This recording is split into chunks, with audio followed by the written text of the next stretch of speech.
with this one, traded for my first big win. Jonathan Fink on the line tonight, with a pack in hand and a story that bites. Old paper, new spark, name on the card, from basement deals to a full-on star. Collected and connected, collected and connected. Hey, what's up? My name is Jonathan Fink. Welcome to the Sports Card Collectors Club podcast. Joining me today is a very special guest. I told her ahead of time I was going to do this. She is a 101. Please welcome Michaela Bear. Michaela, welcome to the show. Hi. Thank you so much for having me. I appreciate it. Yeah, you're awesome. I discovered you a long, long time ago, and I discovered your Tops video, and I knew I was going to have you on the show sooner or later. And literally, I told you I was going to tell this story, but this is how the sports card gods communicate with me. So I'm always kind of like living the flip life, going through inventory, figuring out, what cards I want to, put on eBay and flip, what cards I'm going to give out at a trade show for free, what cards I'm just going to put in a shoebox and eventually trade into the baseball card store for, $10 in credit, right? And I basically had booked out my show for the first 6 months, which is kind of really far in advance, okay? But then inevitably people's lives happen and people have to cancel and reschedule. And so a couple of openings popped up. And so I had this long list. As soon as I saw your Tops video, I knew I wanted to have you on the show. So I had you on the list. And this is literally how I knew it had to happen. First, I came across this card. Oh, nice. Okay. And then like an hour later, I came across this card. There you go. Then a day went by, I went to sleep. I'm thinking about, maybe I'll invite, this person, that person, whoever, and then I see the next day it was this card. And then an hour later, are you kidding me? It was this card. Oh man. Now, if you know, this is like my dream right now. Right, if you know the book and the movie Harry Potter, there's this epic scene where his aunt and uncle are he's living in the basement under the stairs, and he's the Hogwarts guys want to invite him, but they don't want him to get invited. They don't want him to know he's magical, and so the letters just keep coming, right? And it's inevitable until finally they're overflowing the house, and then eventually Harry gets the invitation. Of course, he goes to Hogwarts.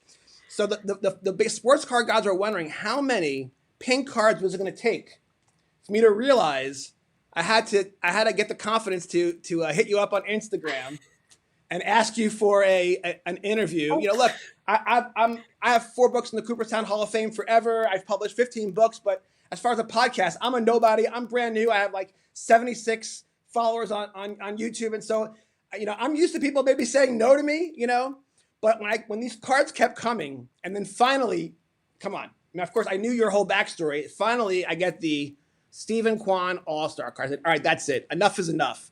So I've been following you on Instagram, but finally I hit you up, and you were very gracious. You said yes, and so I'm so glad you did. And then, of course, once I knew we were connected and rip cards together, then I started going deep dive on YouTube and learning all about you. And the more I learned about you, the more I knew how perfect you were for this show, because you are everything that is right about the hobby. So before we get into that, let's get into the backbone of this show. When I had to create this podcast, Michaela, I'm like, you know what? I don't want to be like anyone else. Although it turns out you did a show with Eric Pigskin, and you actually ripped cards on the show. And Yeah. I haven't done any other episode he's done, but I thought I was the first to do this. That was only the second episode with Eddie, so you're That's both wild. new. But yeah, so I thought the idea would be, I've always loved ripping cards, packs since I was a kid. And so I thought, why don't I recreate Hot Ones, the very famous podcast show? And instead of, now on that show, to be fair, the wing sauce gets hotter and hotter, and the questions get hotter and harder. And I'm like, I'm not going to do that. But I am going to, break up the monotony of a show with something that's unpredictable. Because that's what makes the magic of opening a pack so awesome, is that you never know what's going to show up. So we're going to rip packs today, and we'll intermix that with some awesome questions to learn more about you and share you with the hobby. But let's first get into what you brought today to rip. So what do you got for us? A Bowman Blaster. Okay, very, very good choice.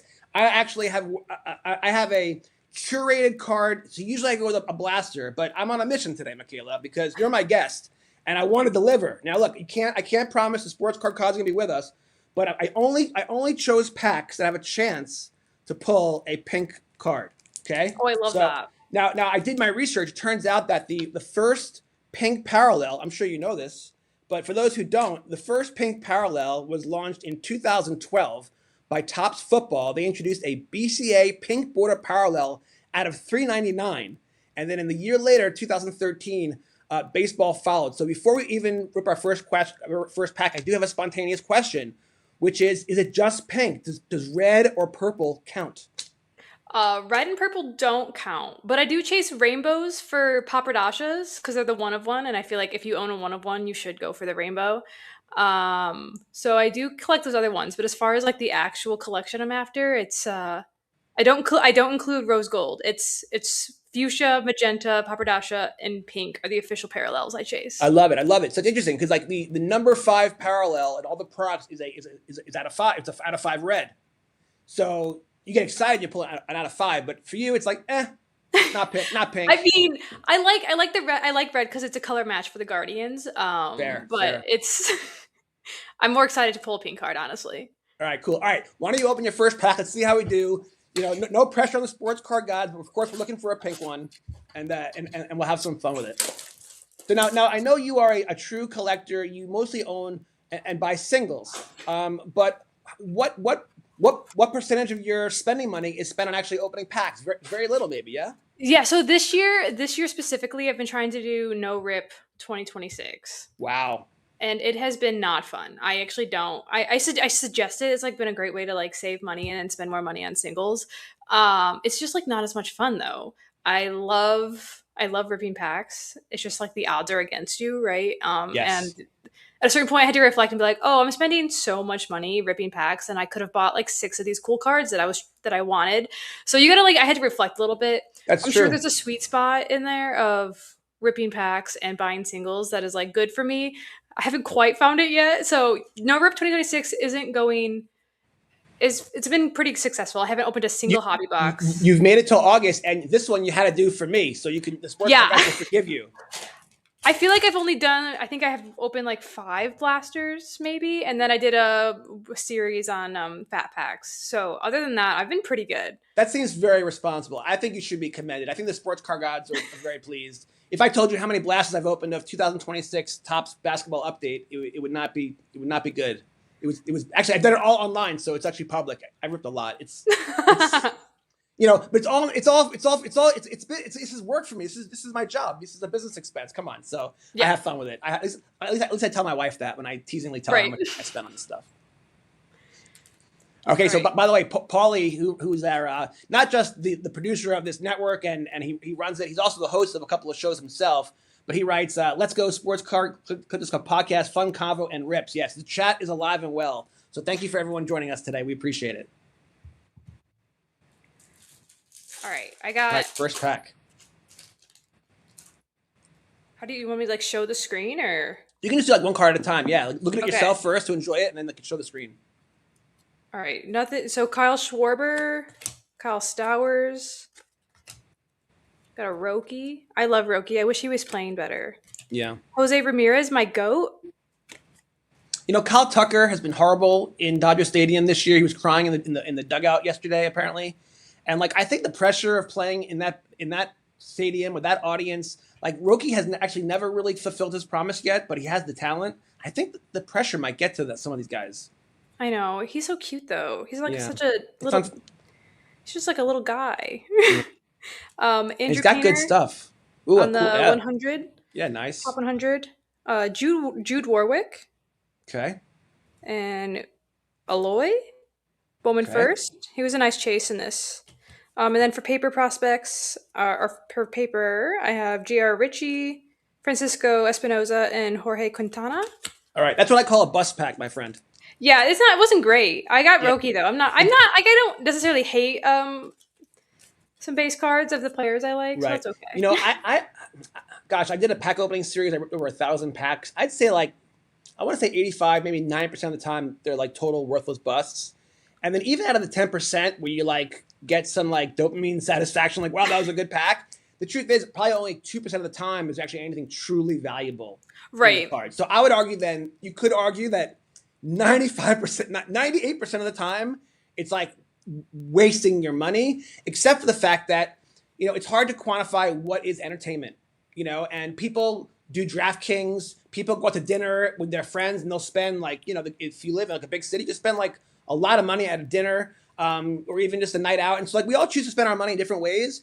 And like, I love ripping packs because it brings me back to my childhood and those innocent, awesome feelings, of like just pure wonder and whatever and bliss. And so I love it. And to me, it's like, well, I could have spent this money somewhere else. I probably would have, but it wasn't like I'm going to save it. I'm not gonna like, it was meant to be spent somehow, some way. And by the way, now that I'm doing it online, I'm sharing it with the community. It's like, it's not even just for myself. I'm doing it to share with others, I guess. But like, yeah, like financially, if I think you came to that interesting conclusion, because as much fun it is to rip, if you're not going to get, even if you sometimes you get a valuable card, but it's not the player, you didn't get your favorite player, and then so you might as well just go buy the player you want. And then once you're doing that, well, then it's like, maybe I'll just go buy the numbered card of the player I want and the auto of the player I want. And then you're like, actually, when it all said and done, you're left with the cards you won because you bought them out at the show or on eBay. And all this stuff will wind up in the shoebox going to Jordan Neal over at the baseball card store in Overland Park, Kansas. Shout out to the boys over there. So like, I do get it. And I guess the truth is, if it wasn't for like the fact that this is how I enjoy the hobby, I always tell people, you don't rip for the investment purposes. There's no, it's just total pure entertainment for me. All right. Jackson Merrill paper. George Springer, he's had surprisingly one of the best playoff careers of all time. You'd be shocked to look at his numbers. Kyle Teal, paper rookie. Rookie cards of Bowman just don't seem to have any value in the market. Now, this is a guy I PC. I don't mean to upset you because I know he's really good and he plays for a team in your division. But Jack Caglione, my son and I watched play in college when he pitched and played first base for Florida because our neighbor is Dayton Moore, former GM of the Royals, and his son, Robert, he's playing AAA for the Phillies now, but we watched his whole come up. We went to watch him play at Arkansas many times, and some really great stories are in my books about him. And I didn't even realize it was Cags when I watched him as Cags. Nate was like, dude, oh, that's so cool. Yeah, that was. I'm like, oh, because he was. I do remember the Arkansas won that game, but he was impressive. Anyway, so I super collect him. So this for me is actually a really good hit, and that's the thing about collecting, right? This card is probably worth 50 cents on eBay. But I'm never gonna give it up. I'm gonna celebrate it. It's gonna go into glass, and it's gonna be in my PC forever. So there's a huge emphasis on spending money and making money, and that is a big part of the hobby, and it actually is an important part of the hobby. We can get into the economics of the hobby and why it's important, because you even need box breakers. Someone's got to open the product. It's like someone's got to rip the pack open for me to find this Cags card. But yeah, so definitely worthless in the marketplace, but really fun card to open. Kevin McGonigal, gosh, another division nemesis for you. He's gonna be he might win Rookie of the Year. We'll see. He's really good. He's really good. The contract he signed was insane, but when he signed it, I'm like, he might be worth it. So far they're right. Yeah, so far they're right. And they got another one coming. They haven't signed him to a 10-year deal yet, but he's controversial. But Max Clark, yeah, Mr. Bling Bling, I think he's very, very talented, and I think he could be a real problem for our division. See, I know you're an Indians fan, I'm a Royals fan, but we have this in common, which is like, yeah, we have common rivalries. I grew up like out in the middle of nowhere, but near Toledo Mud Hens were actually the closest baseball fun. team.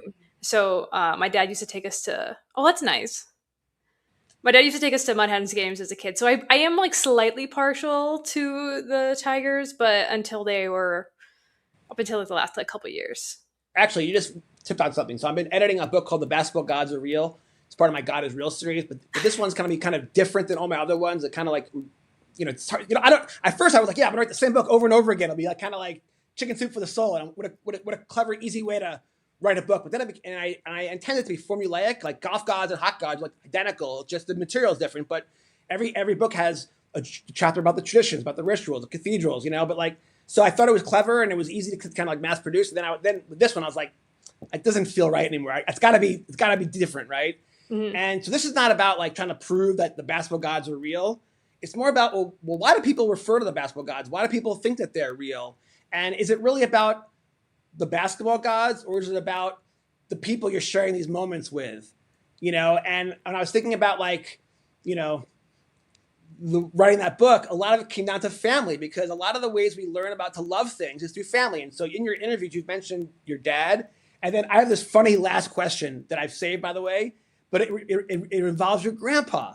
So like your grandpa taught your dad to love the game, and then he taught you to love the game. So it explains why you are so passionate, because when you grow up with something, like just because I love something doesn't mean my kids are going to like it. You know, Yep. I have a daughter and I have a son, and they both don't love the same things as me. You know, it's okay. We do find things we don't have in common, but you actually did enjoy and love what they also loved. So that really opened the pathway for you, and it explains where your fandom and your passion came from, is because you got to enjoy, like, you might not remember in the book I write about how you might not, like, when you think about like all those Cleveland, Indian, New York Yankee playoff games, right?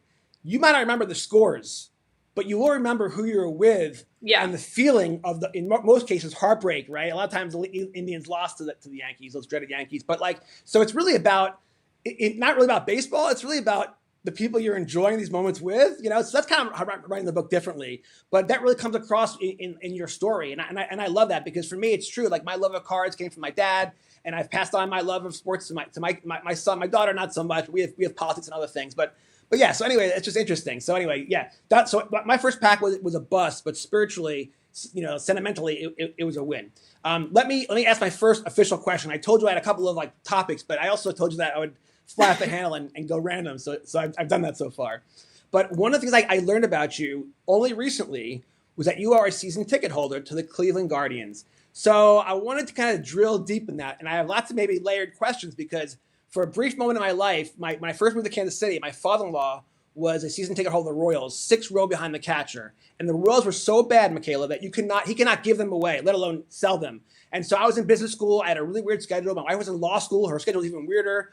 So I went to a ton of games by myself because I had like free tickets always, you know, and like even like the Thursday travel day game I would go to, I'd bring my work in, whatever. I even go now to games on day games, and I'll edit and stuff. But then I used to bring business school work. The point is that I got to be around the same people game after game because they were all season ticket holders. So why don't you talk to us about the joy and the unique experience of being a season ticket holder for any team? But, you know, of course, you have a specific team, so you can go into that. But talking about the camaraderie, the community, and all that comes with being a season ticket holder.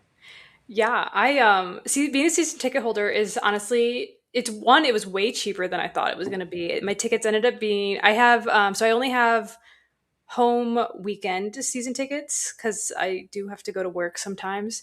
Um and it's been fantastic. So it's usually either Friday, or it's either Saturday and Sunday, and I just get to go.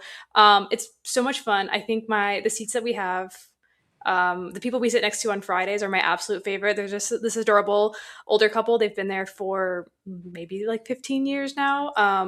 And watching like the Lane Thomas home run and all of that in the postseason with them just meant so much, because we were there when it was downpouring. We sat there together in all of our ponchos, and so I have a picture. I should find it. I have a picture of me and the gentleman together. And it was just so much fun. And he's ripped cards with me now. He always asks like how cards are going. And they're just the sweetest couple. There's also this woman who is, I think, in her 90s. Her name is Heather. And Heather has been a season ticket holder for the last like 60 years. And she sits 2 rows ahead of me. It's awesome. Yeah, that's it. I mean, I didn't know that was going to be the case, but that was what I was kind of hoping to hear, because that's what I found to be my experience with the people around me. And then actually a couple of years later, my wife's aunt and uncles, they have the next section over, and then we kind of got invited to their games a lot, and we got to meet their whole community. And what was wild, it was like different seats, different sections, but it was the same archetypes. Kind of how you talked about there, and the people who have been that loyal to a team for so long. And look, the Cleveland Indians have had a really rough, long history. They've made movies about it, right? Yeah. In the league, legendary, and about the outfield fans too, as a matter of fact, right? So like, you really can appreciate when you guys have had some good times too. Don't get me wrong, and when the good times do come, the fans who have put in the time, right, and the heart and soul, they really do appreciate them so much more. And yeah, you'll see the fair where the fans kind of show up. The extra seats always get sold in the playoffs and whatever, but it's human nature. But you get to really earn it because you're in the thick of it every weekend, all summer long. Now you got left field. How did you come to the left field seats? Were that the only seats that were available? Did you get to pick and choose? Give me the experience about choosing your season ticket seats. So you get to choose. There's lots of different, and sometimes like season ticket seats are reserved for a certain number of people. We just wanted 2 seats, so that makes it a lot easier. But we actually spent a whole season where we went to 2 games at least a week. to try out a different, like a relative section in the stadium Wow, for I the didn't whole know that. season. That's I can, neat. and we were ranking based off of like how the sound system sounded versus how, like, if you could see the scoreboard. Like I love to see the actual like pitch calls. If I could see that or not, what the actual view into the field was. I like seeing the pitches a lot. I when I was like a little kid, I was a catcher, so it's always a thing I'm like slightly keen to. And yeah, so it was like all of those things. Also, like, where's the nearest water fountain? That's like one section away from my season tickets. That was important. The restrooms and things like that. Also, if the beer is good, those are all very important things. And so after all of that, it was either going to be in like the 400 sections behind home plate, or on the field in left field. And we went with left field. Got it. All right, let's do another round of pack ripping, and then we'll get into my next round. Okay.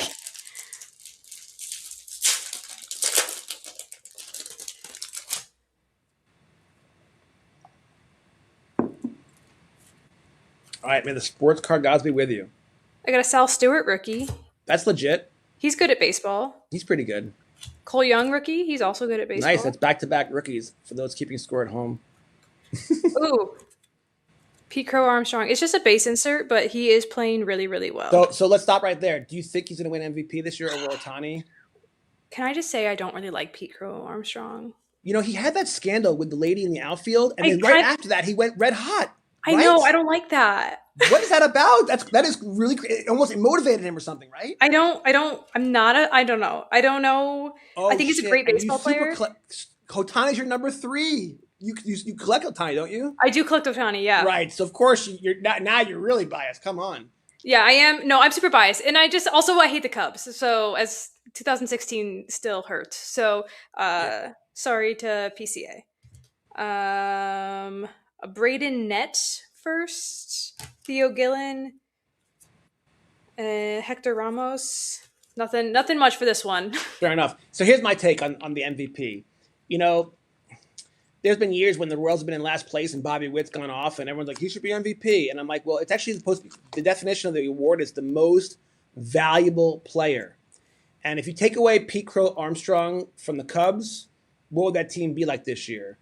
If you take away Ohtani from the Dodgers, what would that team be like? And I think that the truth is the Cubs would be a lot worse without Pete Crow Armstrong than the Dodgers would be without Ohtani, even though Ohtani is probably the best ever. But with that logic, Jose Ramirez should have won like 6 MVPs by now. I think you know what? I think Jose Ramirez, I don't follow his card market. I'm willing to bet he's one of the most underrated players and then cards. I bet you his cards are so cheap, like his one-on-ones and stuff, because for some reason, you know what? He's so humble. He's quiet, right? He doesn't have a brash. It's not like Max Clark with the 3 necklaces. So his branding is so humble that he just hasn't had that cachet. But you're right, though. He has always, I mean, look, I've watched his whole career, and he's always been through thick and thin, you know, an all-star. So you're right. He's very underrated. But he's one of those guys where, like, I wonder if the sports card market, for example, will ever give him the respect. It's like, maybe not. They would have done it by now, right? No, I mean, and he's having a down. He's probably his worst season. He's been hurt.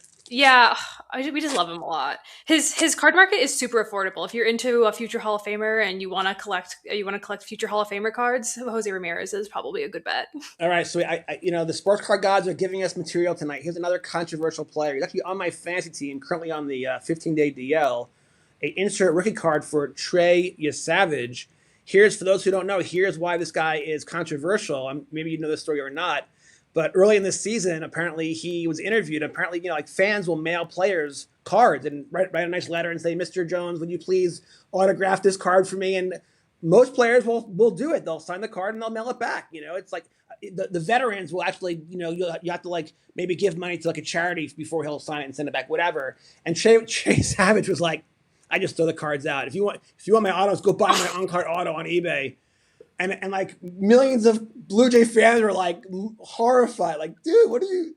That's so sad. Like, "What are you doing, bro?" Like, even if it's true, you don't say it. So yeah, so not gonna PC that. For a second, I thought it was Paul Skeens, but it's not. So let's talk about Paul Skeens for a minute. Well, first of all, he was seen in Florida or like on the beach with his girlfriend and Livy Dunn, and of course she's like totally ripped. She's just filmed Baywatch, like season one, Yeah. and people are giving him shit because he looked a little overweight, but like he's a pitcher. Like, Do you not but remember the career of Bartolo Colon? I mean, come how on. about Babe Ruth? Baseball Yeah. is known for people who have all shapes and sizes. But how about this though? Do you think he's playing hurt? His velo is now dramatically down, and I don't know if he's doing that to prolong longevity or if he's playing through an injury. What are your thoughts on that? You I have don't an opinion? know. I feel like I don't watch the Pirates enough to know specifically. I've seen like the rumors that he's probably playing hurt. The reason I would be more akin to thinking he's playing hurt is just because he's been so dominant for so many years, and for it to be such like a substantial change, Yeah. you have to like you're just more inclined to think it's hurt, not that he's like changing his approach kind of thing. I don't think people appreciate how often players play hurt and why they play hurt, and they play hurt for different reasons. Yeah. A lot of players play hurt because they don't want to lose their job. I mean, there's all kinds of different nuances to that, but a lot of it has to do with pride, whatever. But playing through injuries is a real mistake because you suffer, the team suffers, but it happens all the time. Yeah. Sandy Koufax, one of the greatest lefties of all time, youngest player ever to the Hall of Fame, 36 years old. He retired intentionally. He was like, "Look, I'm giving myself cortisone shots before every start, and I want to one day have a toss with my grandkids." He said, "Yeah, Yeah. keep this up. My arm's gonna freaking fall off. I gotta just shut it down." And he kind of did a Barry Sanders. He left the game at the top of his career, which is so rare. Most players will just like Verlander. They'll play until if the wheels fall off. Which, by the way, Hank Greenberg, who I'm a big fan of, I read a lot of his books, and he went to see Babe Ruth like on his deathbed. And Babe Ruth's advice to Hank was, he's like, "You don't quit until they take the bat away from you. You play until it's over." Oh wow. Yeah. And so now when I think about that, like guys like Verlander, these guys who are like, it's like they're are they tarnishing their career? I don't think so. I think they love it so much. I respect them that they're going to play literally until like they're playing in Mexico, and it's over. They'll like Trevor Bauer. I give him respect, man. He basically got blackballed, and he's pitching everywhere. Like he'll play. He'll pitch till the wheels come off. That's true. I Maybe don't know. maybe not the best I do example. know. I condone nothing of Trevor Bauer. I'm so sorry. I know. He's a polarizing figure. My bad. I actually wrote about him, believe it or not. Quick story. You'll like this story. All right, let's just tangent. Sorry, Jonathan Fink's story time. So this was in I guess Baseball Gods Volume 3, maybe. So believe it or not, he was pitching for the Cleveland Indians at the time, I believe, at Kauffman Stadium. Now, my son is a Zach Campbell disciple. For those who don't know who Zach Campbell is also controversial, but he's the world famous ball hawk, right? He gets a YouTube channel where he's constantly trying to catch balls. He keeps track of all the balls he catches. And my son literally, like 9 years old, was watching Zach Campbell on video, and as soon as he could get to the ballpark, first it was toss-ups, then it was, going to BP, and then it was live games, getting home run balls. My son's we've actually hung out with Zach Campbell a couple of times, actually, and I've interviewed him for my book series, and so we love Zach. I'm on the pro Zach side, but anyway, so one game we go early, and we're in left field, as a matter of fact, but on the third baseline side, and all the fans are Trevor Bauer is taunting all the fans. So he's playing. So it was batting practice, right? And he's just out there hanging out with a couple of guys, and he would get a couple of ground balls, and a couple of guys would get ground balls, and they'd throw them to the fans, and the fans like, "Thanks, Mr. Jones," and then for Nate, getting a toss up ball player is like the coolest thing ever.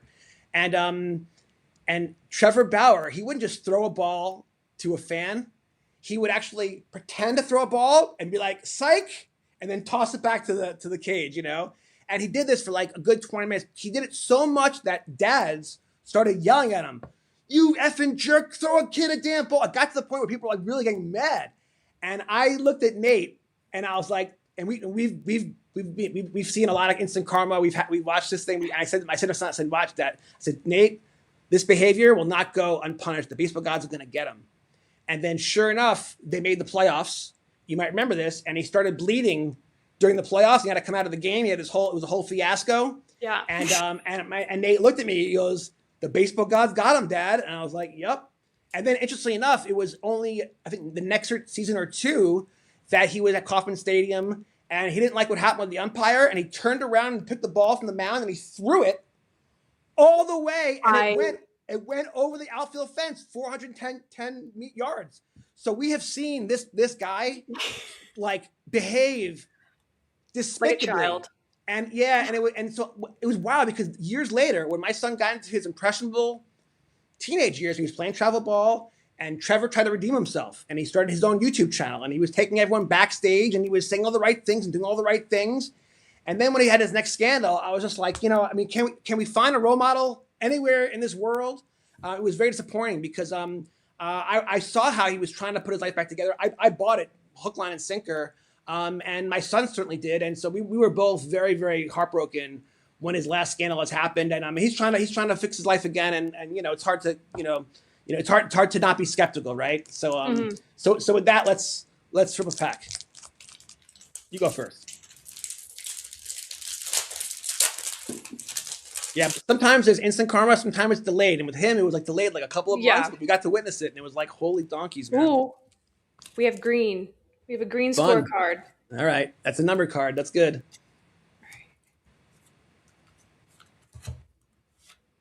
Brady House, rookie out of 99. All right. Very Those are the nice. scorecard papers. Those are cool. All right. That's the MVP of the rip so far. Well done. Yeah. And then nothing else, I don't think. All right. So as I open this pack, I'll start to intro my next question. So as I was getting close to this interview, I've been trying to like learn as much as I can about you, to kind of like be inspired with some fun questions. You might know this guy, Oh, yeah. Chase DeLauder, rookie card from the Cleveland Guardians. Heck yeah. And I came across an interview that you did with a diehard fan of the Chicago White Sox, and it was a pure like talking baseball conversation. No sports cards. It was like baseball talk.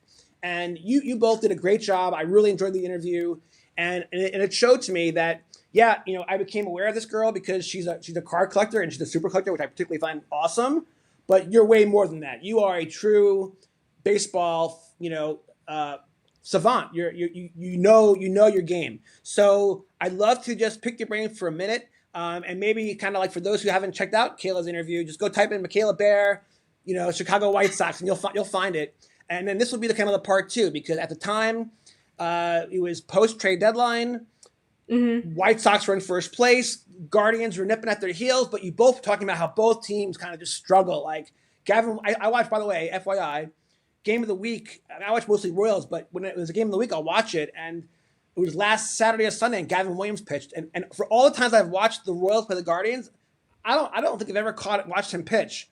This guy is so good. His stuff is like Cy Young material, like for real, like whoa. Yeah. So he's only one pitcher, right? But so give me the update on the Guardians. I think they're 3-7 the last 10 games.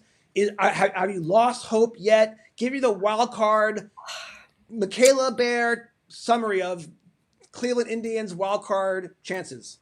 So we are currently, I think, fourth in our division. So. 5 games out. Yeah.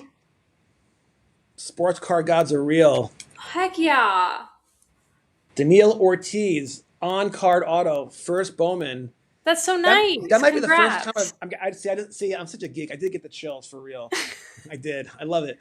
I think it's the first time I've pulled like a Roman Anthony rookie card from his like Topps Heritage, like 1977. I thought that was a cool hit. I pulled a couple numbered cards, but this I think is the first time I've ever pulled an auto in my podcast career. So I thank you because you brought the good energy. So I give you credit for this. That's awesome. Congrats. Yeah, cool. Yeah, sorry. I digress. Where were we? Cleveland Indians wild card. Go. Oh, we're I think we're 5.5 games back of a wild card spot. But it's like there's like a big tie. I don't know how I feel about the Guardians. So the issue is like our pitchers consistently have been showing up. And like Joey Cantillo, who's one of my absolute favorites, he had like a rough patch and now he's playing a lot better. It's just like we don't hit. We leave so many players on. We leave so many left on base.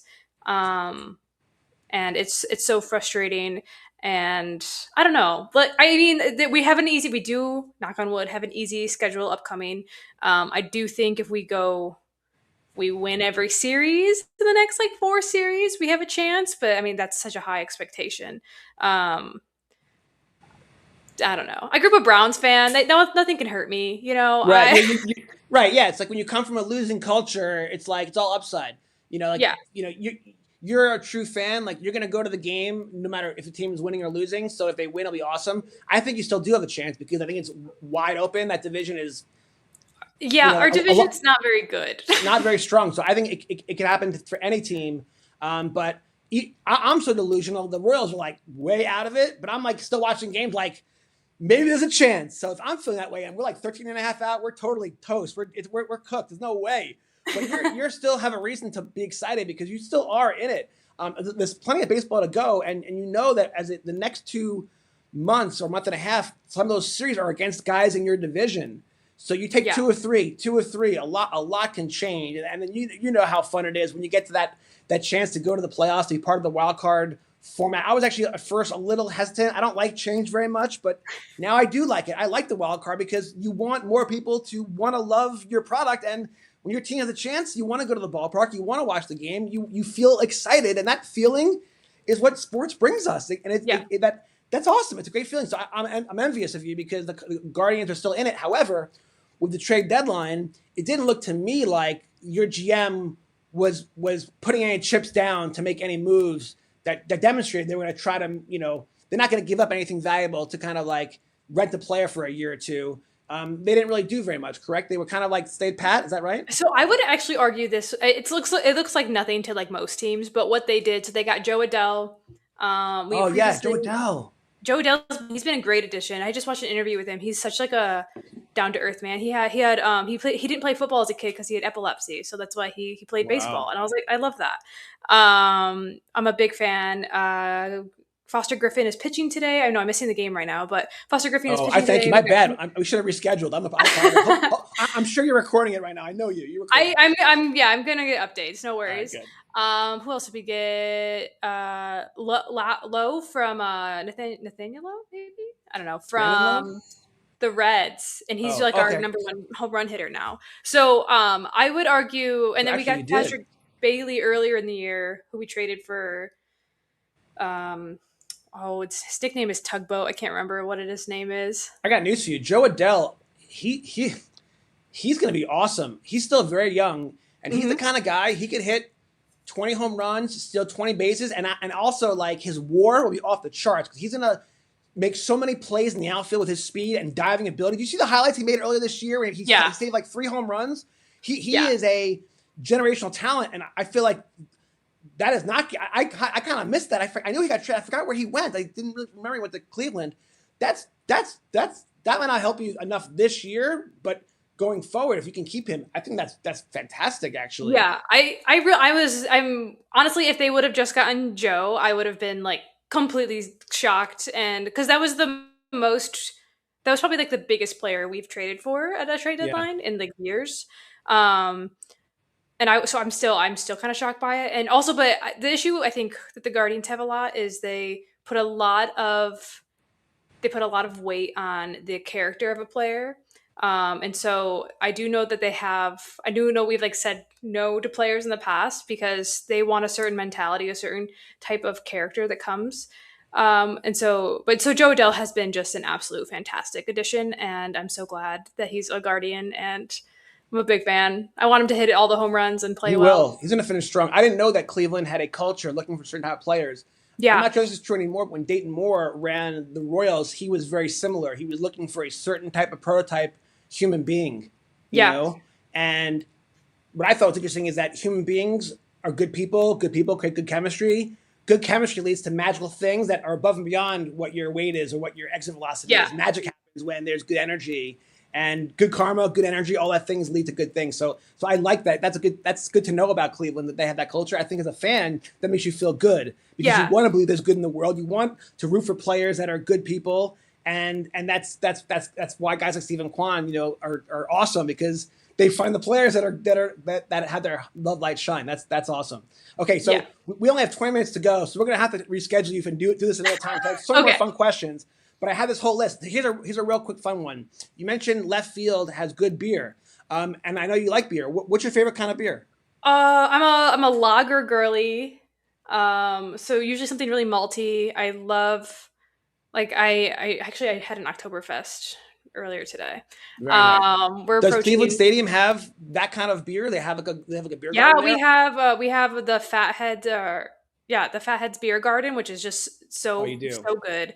And then we have tons of draft beer. Cleveland is like a very big draft beer area. We have tons of craft beer all over. The beer scene in Cleveland. I can't complain. Yeah, that's But yeah, no, cool. I love a lager, something malty, a Nice. stout in the wintertime, you know. Okay, let me I gotta get focused with these questions now because a couple of things I definitely wanted to hit with you. Okay. The flip life. So the flip life is a term that I didn't create. I heard Gary Vee use it. Hmm. He started out going to garage sales, and then he started going to trade shows, and like his whole life was buying and selling. And so to him, that's the flip life. I've kind of, I wrote volume two. It comes out in December, and it's the subtitle is called The Flip Life because I kind of discovered my own version of flip life, which is I was trying to find ways to justify staying in the hobby after I wrote my first book, like to my wife and my kids, like the time and the money that I spend. And I had to be clever about it. And I figured out a way, which was to do it in a way that can help me maybe sell books. I've written 15 books about different topics. And when I realized is like I have an MBA, I've taken marketing classes. I know target marketing, guerrilla marketing. And, the niche of the hobby is so unique that if you can find that niche, you can really, it's like shooting, it should be like shooting fish in a barrel. And so when I first came out with my sports card book, it kind of like had this eureka moment. I'm like, my God, if people are on eBay buying and selling sports cards, they obviously love sports cards and have the money to spend on them. They can afford $10 to buy my ebook. Yeah. And so I realized I'm going to start, instead of just trading all my cards in or whatever, I'm going to sell cards on eBay and then print out my book covers and create advertisements with chat, whatever, and then put a book on sale and see if it would resonate. And it did. And that then became my excuse to like keep ripping wax and keep doing the hobby. And it was a business idea. It was genuine, but it was also kind of like tongue in cheek because I was just kind of finding a way to like keep doing what I Yeah. love. But it did work. Of course, now doing social media stuff has been a whole other level. But even just doing that, and so I noticed with you, you're more of a true collector. You have thousands of specific cards, so you don't really sell very often. But sometimes you got to sell things just to clear out the closet, right, and the drawers. Also to help get the cash flow going to fund your hobby to buy more stuff. Yeah. So talk to me about your version of the flip life. I have noticed that you do buy and sell something. So give me your update of how you live the flip life. So most of the time when I'm selling something, and so I used to sell, I think a little bit more, I used to give away a ton of cards. The reason I've stopped giving away so many cards is because I'm not ripping as much from this no rip 2026. So when I go back to ripping, there'll be more cards to give away. So that was the caveat. And so I know I used to do giveaways like every week because they're like $1, and so someone else is going to enjoy them way more than me. I have started like getting some really large pieces in my PC. And that has I finally had to I sold some big Stephen Kwan cards to buy a non Stephen Kwan card, and that was crazy, and I felt weird about it. I don't regret it, but it was like so you do have to make the sacrifice of which card do I actually want more, and I think I'm getting more and more into curating a collection rather than just collecting. And Yes. so and I think I do that with the pink collection that I have a lot, but I'm getting even more niche with it. So yeah, I feel like whenever I'm selling something, it's because I have found something new and I need to fund it. And these are the PC cards that I'm willing to part with. So it'll never be a pink card. I have hundreds of duplicate pink cards. Those I'll sell, but the actual big pink ticket, big cards, those aren't gonna get sold or anything. But when I guess I sell just to fund the other stuff. So I did want to talk about your PC, and I mentioned how maybe you can maybe show us some of your favorite cards. And I actually asked you, I don't want your most expensive cards. I want the ones that are most meaningful to you because every card has a story. So I wanted to see Yeah. which ones you brought today. Oh man, I got my absolute. I guess this one's my favorite. This is one of my favorite cards. This is the Murakami. These are out of Oh, you showed this one on the Topps interview. So yeah. That's one of my favorites. And I it got still it is your graded. favorite. That's awesome. I got it graded recently, and I got a 7, and that was pretty I'm gonna devastating. crack that open and resubmit it, There's right? I don't know. This wasn't here beforehand at PCA or PSA. Just letting you know, at PSA that was not there beforehand. You know what? Um, Human beings make mistakes. They might have. it's okay. I'm not gonna. It's just for the PC, so I'm not super worried. I have tons. Any card. I didn't grab them, but any cards that people give to me. Someone gave me Stephen Kwan out of 25 at the national. Like I love that. Those always mean actually the thing that I think is my favorite part of my collection is I keep every note that anyone has ever given to me. I have a binder of them, and they're all like I know exactly who they're from and when they're from, and they are my absolute favorite thing. Like that's like might be the thing I grab in a fire. Like I'll leave the thousands of dollars of cards behind, and I would grab the notes of people just saying hi or thanking me or anything. It's just that means the most to me. That's why I collect in the first place, is because Okay, so this is actually a topic that I've been thinking about. I didn't write it down as one of my pre-listed topics, but you just tapped into something. I've been very impressed with the love that people have for you. Okay, I have 5,000 followers on my Twitter account for Sports Card Collector Club. When I do a tweet, maybe I get like 1 or 2 likes, maybe a dozen. If it's really good. When you do a tweet, now they're very witty and they're very quick. Having watched enough videos of you, you're so authentic and true that maybe that's why. Maybe I'm giving you the answer. I have my own answer, but like people freaking love you, and like you get so many likes and so many comments. Where do you think that comes from? How do you think that's happened? Like it's really remarkable how people they freaking love you. I have no idea. I think I don't know. I'm still shocked. I recently I had a sticker that I made. My friend made a logo for me, and the number of people who wanted a sticker, I was shocked by. I had to like order more. And I was like, I'm not even like a company. I'm not like a seller. I'm not like selling stuff. Like I'm not marketing anything. I think there's a lot of negative things in the collecting world. There's way more positive than negative, and I like to think that hopefully I'm part of the positive. No, you are. That's definitely part of it. Yeah. I also think that I can just tell you why I find your stuff so fun. You're very witty. You're very charming, and you're very authentic.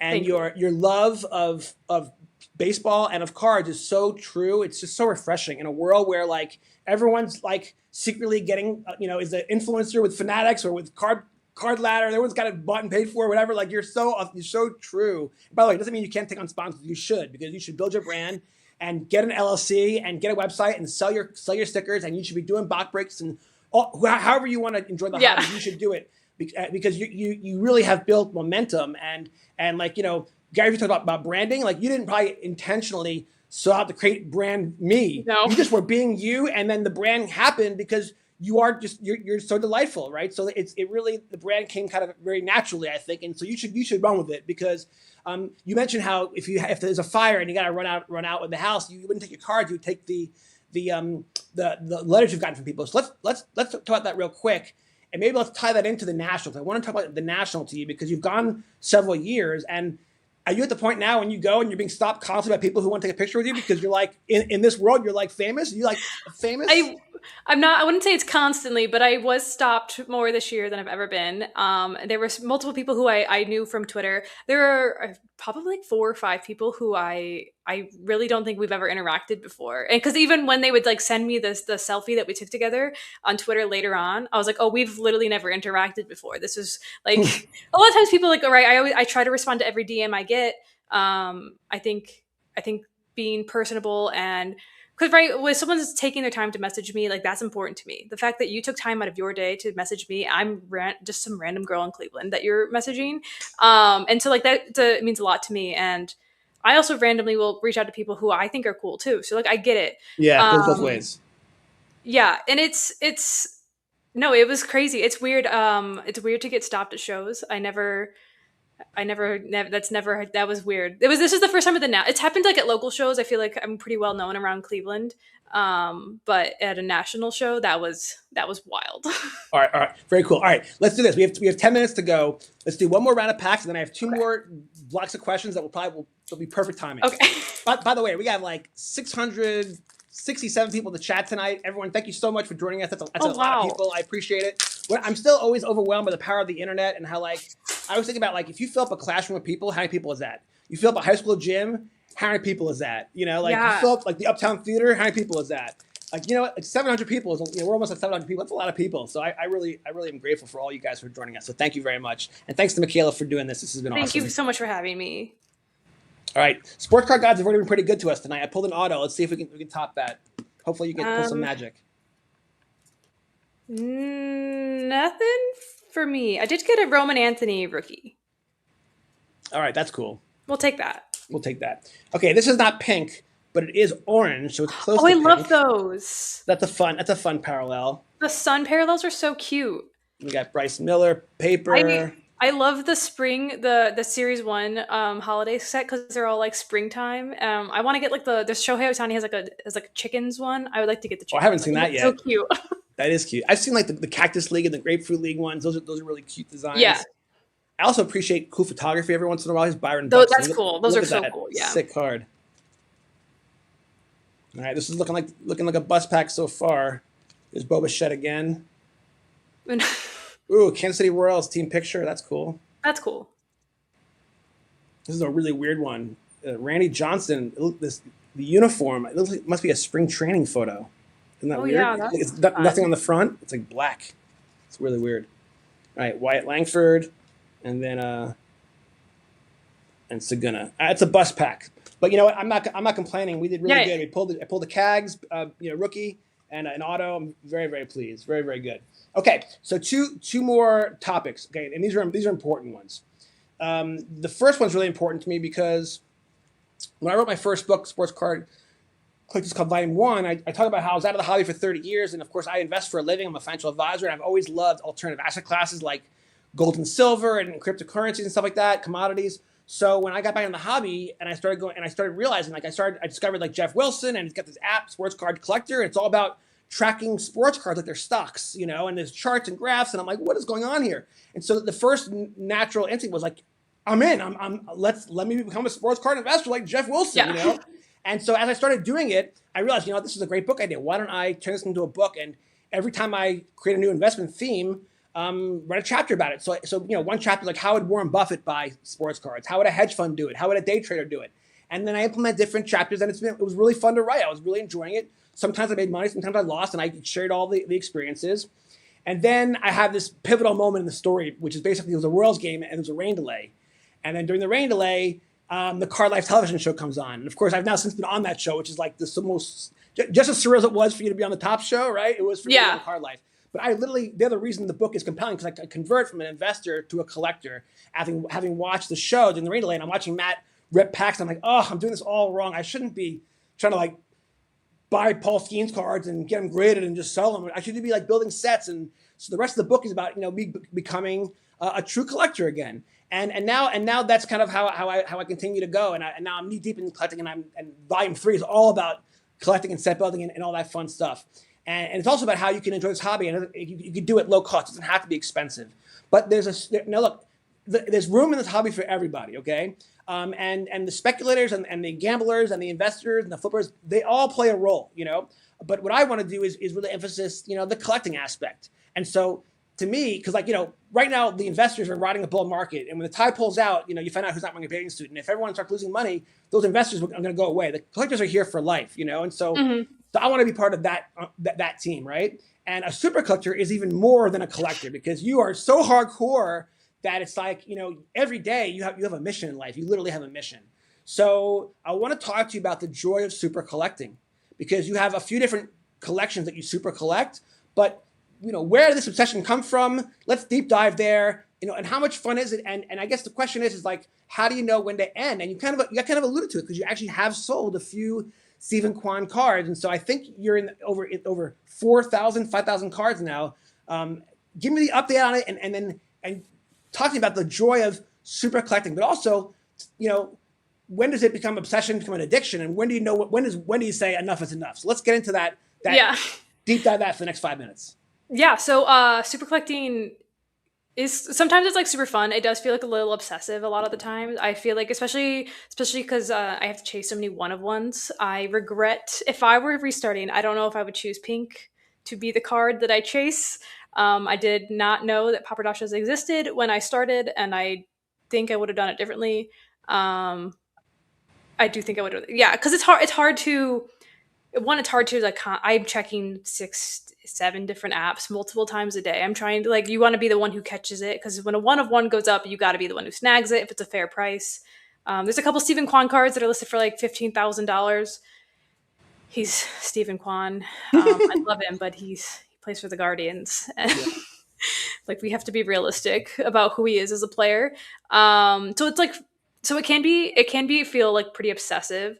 But it's also really fun and nothing. I guess that's why that was originally why I did the pink cards, is because I assumed they were all going to be out of like $3.99 and $2.99, and they were going to be, this is going to be like an easy, fun way to like build a cool collection that I looked at and I was proud of. And then it ended up being not that. And yeah, because I didn't like start. I'm I'm a first generation collector. No one else in my family has ever collected before. So it's been me just making mistakes on my own. I'm trying to get my dad into it, but he's more concerned with investing. I'm not an investor. I mean, I work in cancer research. I know nothing about the market. It's not what I'm here for. But yeah, so like I have the other collection that I think I do like having. I also like having rules when I collect. I think that gives me peace of mind. So like that's how I know for the Stephen Kwan's pink collection, rose gold does not count, because that was a rule I set for myself. And I'm sure other people disagree that pink, they think like rose gold is pink, but I just don't think it is. So it's not for me. I also like, I think I have every single Travis Bazana bubblegum card now. Here's his Bowman first auto Nice. Beautiful. out of 5. That one, was this one took me forever to get. But like, that, so anyway, so those are only for prospects and only for Bowman prospects. So he's officially a rookie this year, meaning he shouldn't have one, maybe, right? He should be done. He has 7 total bubblegum cards. He should be done. So like that might be a finite collection, which I like. I like it when there's rules. I like it when there's like the stopping end, because otherwise it becomes like, where do you stop, right? And so I like to set rules for myself for that reason. Also, then you get to finish something. Like, I think, like, I like to be like, oh yeah, I did it. Like, I want to frame these one day and be like, I did it. This is it. Yep. I did them all. Okay, so let me transition for our last question. But I know how you will end the Stephen Kwan Super Collection. Do you know how it's going to end? Oh. You kind of alluded to it, I think, in one of your interviews, or maybe I inferenced it. Oh man, I don't know. I guess when I get them all, maybe. When Stephen Kwan gets traded to the New York Yankees, because your grandpa would never live it down.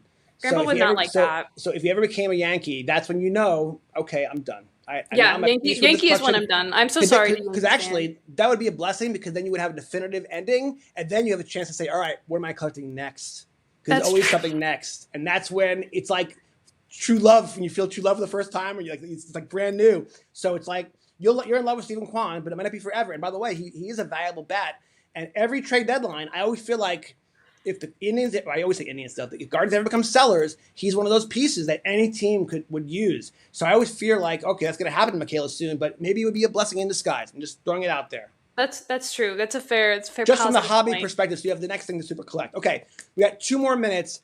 A really important topic, which is girl power, girls in the hobby. You have been an absolute vanguard. I don't know who was first. It doesn't matter. I know Kayla Collect started doing trade nights, but you've done trade nights too. So like, talk to me about, how successful have you been? Have you plowed the way? You know, when you set the national this year, how many more young kids, young girls were holding those Zion cases compared to last year and the year before that? Are we having an impact? Are girls finally learning that it's cool to collect cards? It's okay to be a nerd like Jonathan Fink.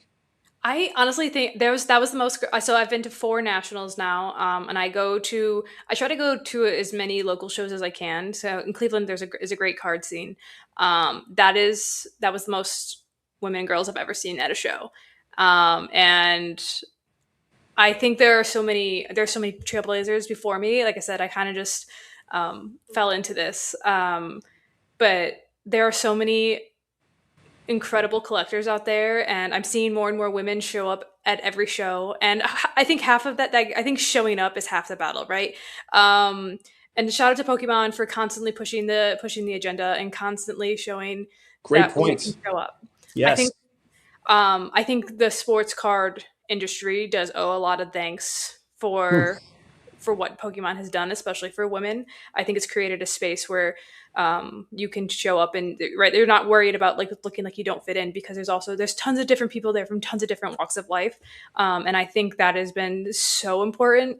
I I don't know. I'm just so proud of where the hobby, from where I've started, where I got called honey and doll at every table, and I wanted to flip every table, to where I now show up and they know I'm ready to deal. I'm going to be a legitimate card collector. I think just that in my own experience has been a huge growth. I just think showing up every single time, constantly making it known, like when someone says those things, like it's not appropriate, it's not acceptable. You would never say that to a gentleman. I'm not gonna put up with it. I think that there's a fine line between, holding your own, and then also like you have to represent all the women around you. So no, I am so proud of where we're going. Where job's not done. We have so many more things we can be doing as women in the hobby, and I'm just so proud to be a part of it. Yeah, I guess I'll end with this. I saw that Kayla was on a national symposium talk all about the women in the hobby, and I don't know how they chose who to choose, but next year you'll be on that stage because you're definitely one of the pillars of this hobby, and I'll be there. I'll be there to witness it because you're really doing God's work, because it's not about cards. It's about empowering human beings who happen to be women, right? Yeah. And so you're someone has to be the paving the way. And yes, there's lots of people blocking and tackling, but you're one of them. And whether you intended for this role or not, you have embraced the responsibility, and you're doing a great job. And I've enjoyed following your material and your content, and I'll be following you forever. And I look forward to walking down the aisle next year at the National and running to you like, is that who I think it is? That's going to be a very special moment. So let me just wrap it up and say, Michaela Baer, God bless you. Thank you so much for you, and just keep doing what you're doing. Thank you so much for having me. It was an absolute blast. I appreciate it. You take care, everyone. By the way, we finished with 900 people. That's a lot of. Oh, that's incredible. Thank you, everybody. God bless everyone. All right, you take care, everyone. Speak soon. Be well.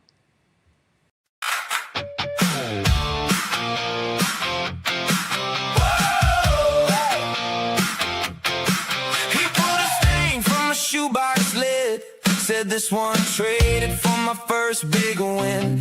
Jonathan sank on the line tonight with a pack in hand and a story that bites. Old paper, new spark, name on the card, from basement deals to a full-on star.